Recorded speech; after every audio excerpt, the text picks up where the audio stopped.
It was another walk in the park for Kasaona FA when they hammered DSSW 6-0.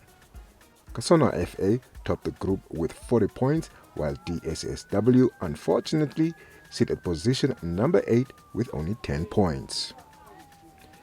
DSSW used this season to actually prepare their boys for next year's under-19 team. My take on the game, well, to start off, it was a mistake, an early mistake. I warned them of that at the beginning. So yeah, that happened again. I think that's a problem they've had throughout the season. You know, the early mistakes. I think that had a big toll on how the game went. The first mistake, you know, they weren't ready for the rest of the game basically. But it was understandable from what I saw because they also just started training this week from a long break. So yeah, I think the first half I was actually impressed with the way they played. Second half, that was for me a bit poor. You know, they weren't playing anymore. They were just clearing, more defensive, which wasn't the plan. So yeah. No. They didn't qualify even before these games because they won 4 points. I believe the guys who are qualifying must be well over 10 points already. Actually, before the game, I just told them not to think about the league itself, under 17, because these are players that are trying to play for the under 19 team next year. It's basically, this is a team that I met for the first time this year. So basically this year I just worked with them to see who I need for my under 19 team next year.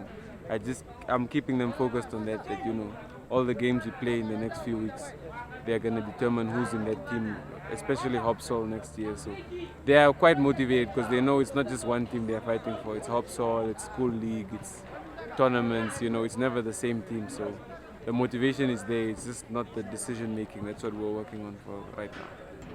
Good score for the boys, good results, and this is what we look up to when you train and then they come and get this type of score. It shows that the strikers are building on their confidence, and it's good. Something to cherish for the future. A good record also. Under 19 got the bronze medal, which is very good. So I always encourage my boys to get something.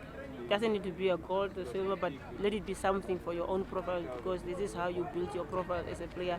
It starts from the youth, and as I said, being in the knockout stage and being on the leading the log standing is something of knockout. It presents characters, motivation, characters. So I think I'm ready for the knockout stage. Let's see what we're gonna face. My under 17, honestly speaking, they have been outperforming. I mean, still leading the log. That shows that they are determined to go as far as we can, and the game of football is played with the mind, the physics and emotions. So when you look at the key performance factors, it's something that you have to look at. Does my player have all, or where can I improve? So for me, let me see what next weekend can bring to us.